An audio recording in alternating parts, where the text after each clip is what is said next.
So I wanted to post this for myself mostly, but just as a record. I was sitting tonight, and like everyone else, I am horrified by what happened yesterday in the elections. But I got to thinking about it, and I realized that my great-grandmother was born 19 years before women were allowed to vote. She was born in 1901. So almost 20 years before women were allowed to vote.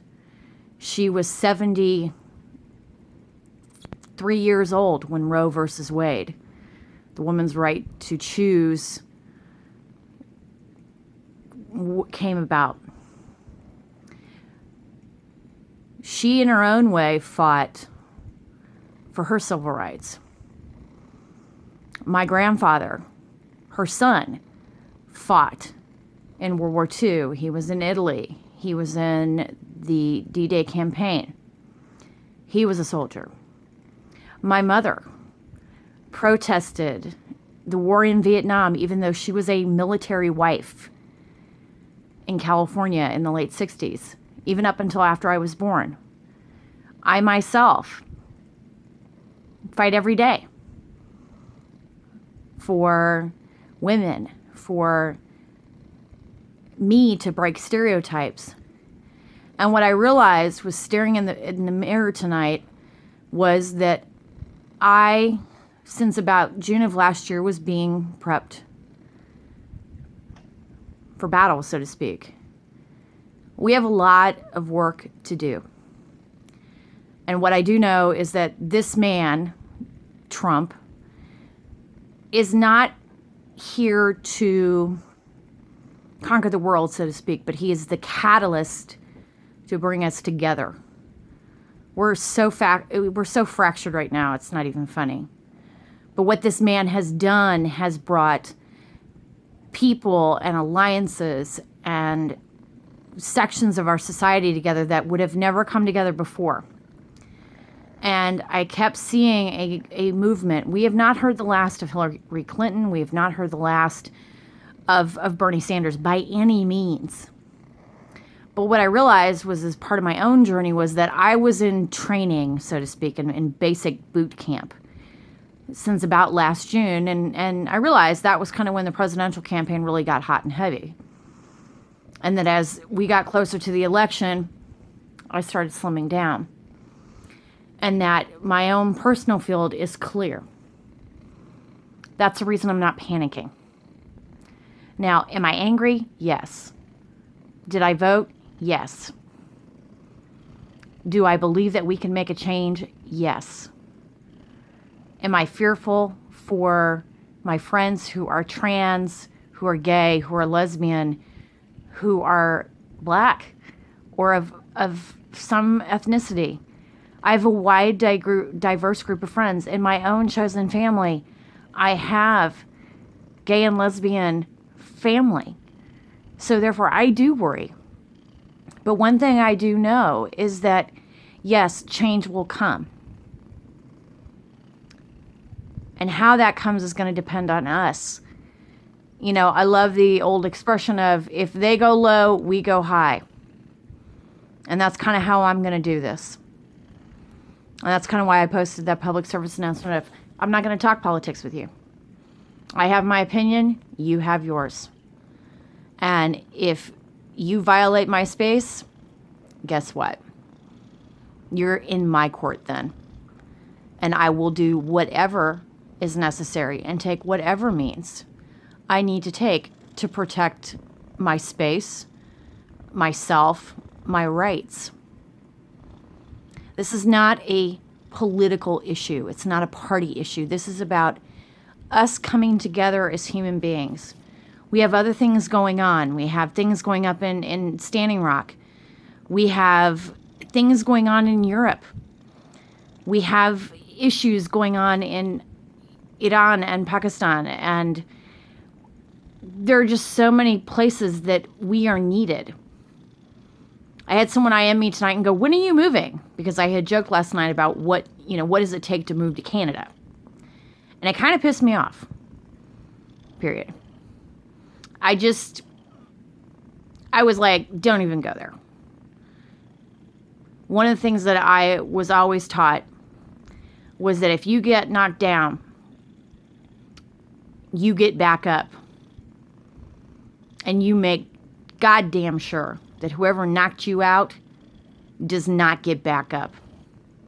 So they may start the fight, but you end it.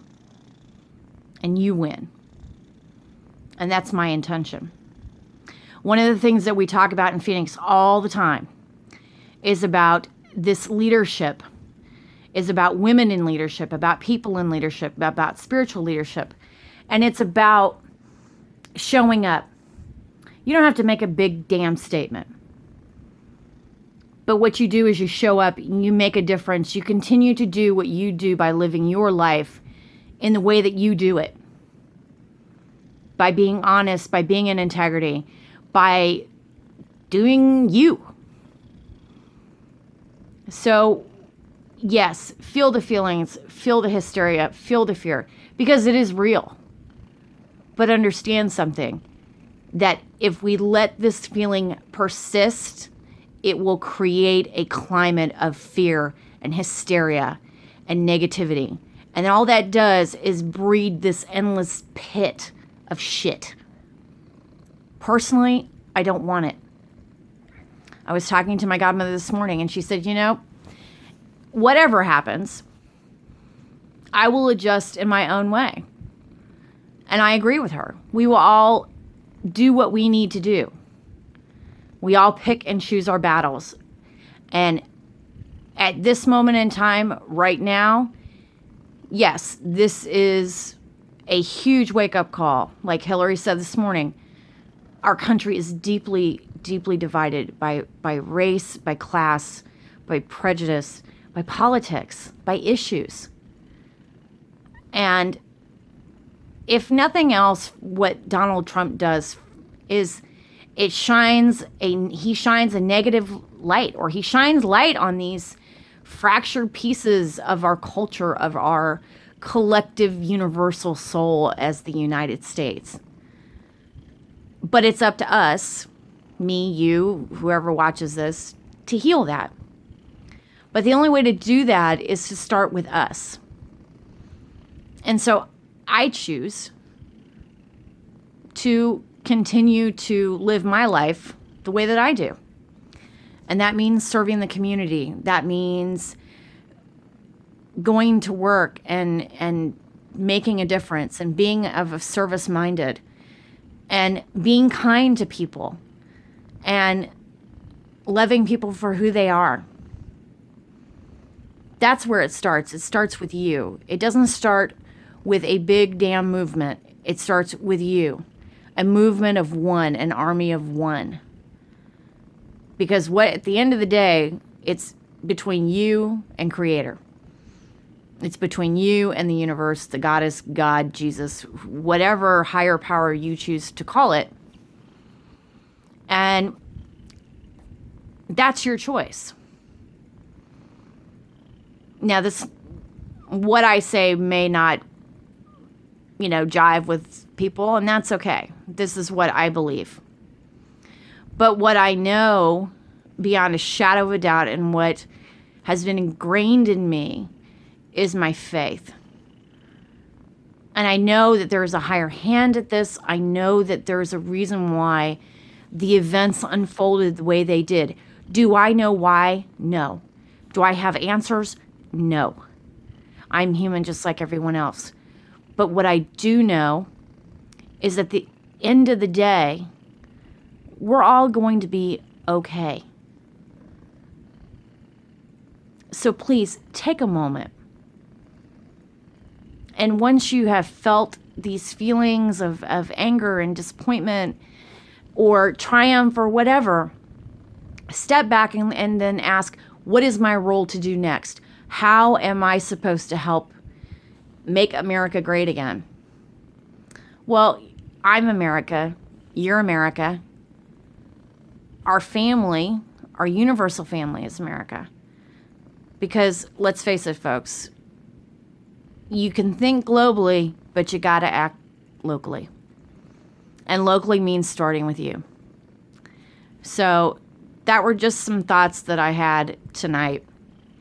So this warrior, me, I'm going to do the best I can. I'm not perfect. And I probably am going to fuck it up at some point, excuse my French. But I'll step in it. I'm not perfect. I'm not this religious pillar or spiritual pillar of the community. I'm just me. And I'm human. And I have my faults and I have my beliefs. And I may not believe the same as you. But the one thing sure as hell that I know is that we all believe that love is the law. That is what is going to make the difference here. Love is a universal law. It's a karmic law. It's a soul law. And that ranks above higher than any law in our courts. But we also have to realize that we have a constitution. We have a Senate. We have a Congress. This is one man going up against hundreds of years of established policies and procedures and the Constitution, the very foundations upon which our country, our values, and our beliefs are built upon. And if we have nothing else, we need to believe in that. He's not going to come in here and just raise his hands and go make it so, and it's going to happen. Now, I have to have faith in our government and in the very values and pillars of things that we have built over the last several hundred years. I have faith in that system. I believe in justice. I believe in things that come that way. It may not be the most speediest process, but at the end of the day, he's not going to be around forever.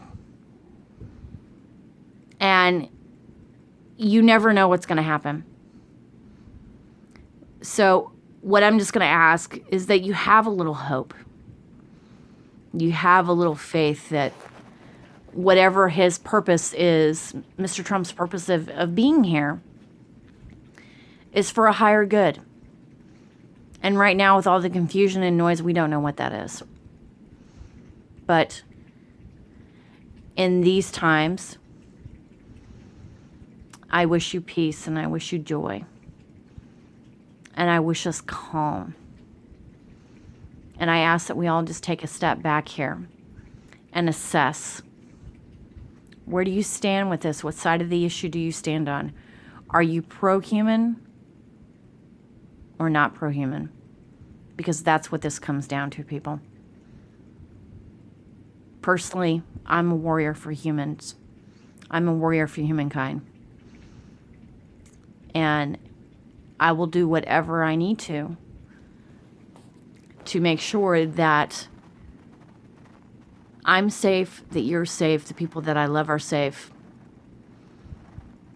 But I also know, too, that at the end of the day, it's our faith and our belief in the good of other people that's going to get us through however long this is going to last. So just think about it. Love you more than my Coach bags. Talk to you soon.